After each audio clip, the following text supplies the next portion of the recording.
It's The Rock from 106.1 KISS FM here with my broadcast colleague and my tag team partner in podcasting. What is up? It's Eric Cornish with WKDQ, and the Enhancement talent is coming to your device wherever you might be watching us. Thank you so much for doing so.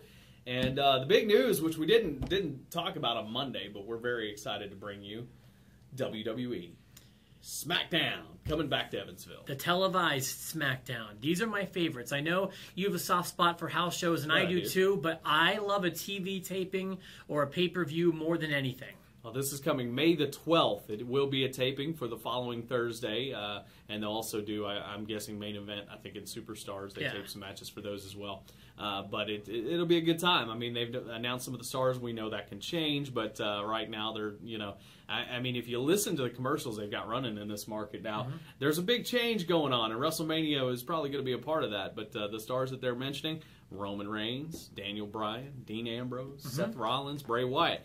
John Cena doesn't always do, SmackDowns, but it's kind of cool to hear all of those names as the names that they're touting to be a part of this TV taping. So that's pretty cool, I think. Young talent getting a lot of the focus on the advertising here. And I'm really excited about this. And if I'm not mistaken, Eric, we have chances for our viewers to win. That's right. Lots of chances to win. So all the more reason you want to subscribe to these videos so you'll see them as soon as they come out. We'll have chances for you to win tickets. You can even win tickets in the Enhancement Talent section, which is going to be very close to the ring. Yes. Very cool. So keep watching the shows for that, and we'll give you chances to win coming up. You thought of kind of a theme for today's episode. Yeah, I think a lot of people have been talking about WrestleMania coming up, not knowing exactly where things are going to go, how the crowd's going to react. You've got Brock Lesnar and Roman Reigns. Looks like they're going on full force with that. But a lot of people talking maybe a cash-in from Seth Rollins. Well, that was what I was thinking up until they keep mentioning it every time we see Seth Rollins on TV. So now I'm really worried about the ending of the show. So I guess the ending of the show is really up in the air. But a good ending to WrestleMania, very important, and that's what we're going to talk about today. Good and bad endings of WrestleMania's past, and see what you think about that. Let me start by saying I've been to 2 WrestleManias in my life, and I'd go out on a limb to say one of them would fit in the good category, and one of them would fit in the bad category. Okay, I believe you've been to 8 and 22. 8 and 22. I'm going to go with 8. Pretty good ending, despite the wonky finish of the match. I actually have that as kind of wonky is a good word to describe that. But as far as the ending of the pay-per-view with Warrior and Hogan celebrating in the ring, lots of fireworks, Warrior coming back, unexpected, that's huge. That was a good one for me. The bad one would be 22. 22 I thought was left very odd. With Cena making Triple H tap out, it didn't seem like where they were going with that storyline. This is right prior to Triple H kind of making that face turn and going DX, but a lot of people, at least in the live crowd in Chicago that night, seemed to think that DX thing might happen there live in Chicago, and it never did. So 22 kicks off a string of where WrestleMania start to blend together for me. Honestly, up through like 28 or 29, I have a hard time recalling which main event goes where. I can do everything 1 through 21 very easily. Yeah. 22 is where it starts to get murky for me, so I find a lot of those endings to be a bit forgettable. Beginning with 22. It was just, it wasn't a bad match, or it was just kind of forgettable, in the annals of how important WrestleMania can be. Begins a forgettable streak to me. I remember everybody walking out of the building that night just kind of like, It wasn't like everybody was walking out going, yeah, that was so awesome. Everybody was just kind of walking out going, really? Cena made Triple H tap out and that was it? That was good. Well, there were other ones. I feel like Cena's been involved in a few main events like that, even worse than 22.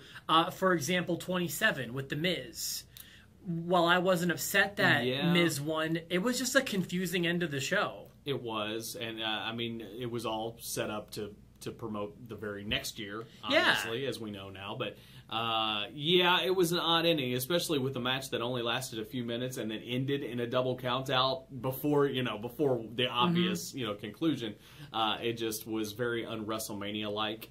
And I didn't have a problem with Miz. A lot of people had a problem with Miz as a champion or winning that match. I think it's great, and it's something for him to hang his hat on as a superstar from here on out. But just a weird ending to the show. Yeah, it was. No, I agree with you on that, and I didn't have that on my list. I feel like the 2 after that with Rock and Cena were kind of misbooked. I feel like because Rock won the first one and lost the second. I felt like that was backwards. in my opinion. Especially that first year. I really wanted Cena to get that win. And it was just like a little deflating having, a part-time guy like Rock, to me, beat a guy like Cena. And that was, I wish they would have flip-flopped the years if they did that, personally. And then the next year, I mean, a lot of people who, especially on the CM Punk bandwagon, think CM Punk probably should have been involved in that match. Right. Or some way in the main event. And I tend to agree with that. CM Punk carried that banner for over 400 days, and then, Rock slides back in, wins the title, and then has the big match with Cena. Probably wasn't the best of ideas. Let's go on the good route here. To me, and growing up in the era that I did, the first however many WrestleManias, ending with WrestleMania with Hulk Hogan in the ring, posing down, classic old school sweaty Hogan. Yep. You hit that guitar lick in the middle of, it's one thing to kick off Real American, but when you get to those guitar licks in the middle and he's posing down, there's just something that still fires me up about that. So any of those are good in my opinion. And I think last year, WrestleMania 30, a great ending. It's kind of the ending we expected and hoped to have. They may have changed along the way, but I thought it was very, very good. Yeah, it wasn't the easy answer for the company, I don't think. And I do have 30 on my short list of good endings because it was the right thing and the fans wanted it, and it wasn't the easy thing to do, I feel like. So, yeah, 30 was, to me, an example of a really good ending, as was number 12. To me, when you think about, I wasn't a fan during the Hogan years. Mm-hmm. I mean, I'm obviously very educated on those years now, but I started watching right after WrestleMania 10. 11 was more forgettable, but 12's ending with Shawn Michaels on his knees, finally winning that first title, was, I mean, how many times has that been shown? Yeah.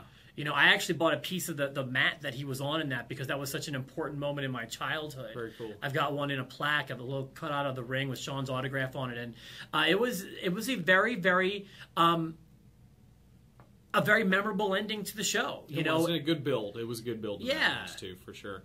And speaking of Shawn Michaels, I'll go with 26. His retirement.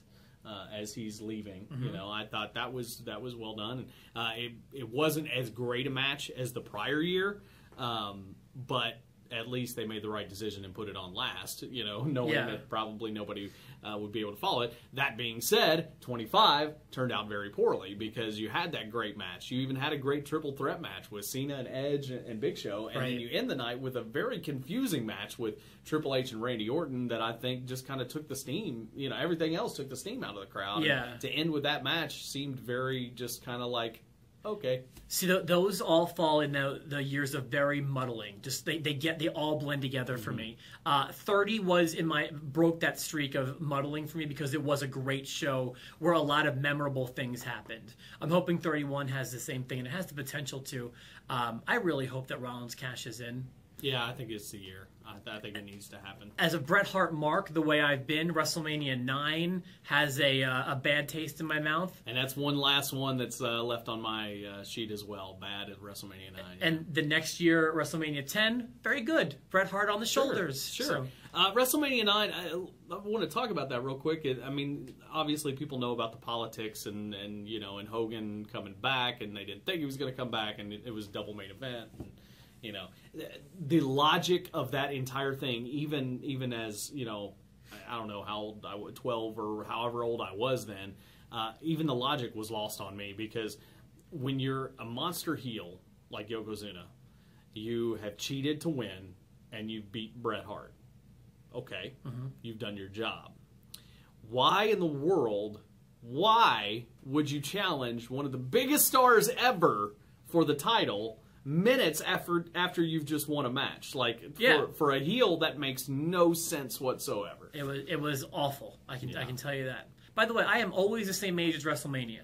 Oh, so it's easy for me to remember. So at WrestleMania 9, I was 9. Hey, that makes sense. And here we go to WrestleMania 31. I am 31 years old. Well, there you go. Easy for me. Yeah, that makes a lot of sense. Think about that. Any more you want to mention, or is that no? Man, that's it of my list. There are many good moments, bad moments, but the ending always very important. So we'll see what they do this year. And this one, I will tell you this: the ending of WrestleMania 31 will fall in the great or the awful category. Probably it won't be somewhere forgettable. Because it's either going to be Roman Reigns winning clean, in my opinion, not a good idea. Maybe Rollins cashing in. There's a lot of ways it could go still, but I'm hoping for a great ending. Yeah, we shall see. Or, hey, maybe they make a deal with Brock Lesnar. Maybe he comes back and they want to make him look strong. Maybe he takes out Roman Reigns and then thwarts the challenge of Seth Rollins. Lots that could happen. I know. I'm excited. I'd be all right with that. Anyway, there you go. There's our good and bad endings. Please comment. Let us know what you think, and we'd love to hear from you. You can tweet us at the eTalent. You can send us emails and all that good stuff, and make sure you subscribe. Very important.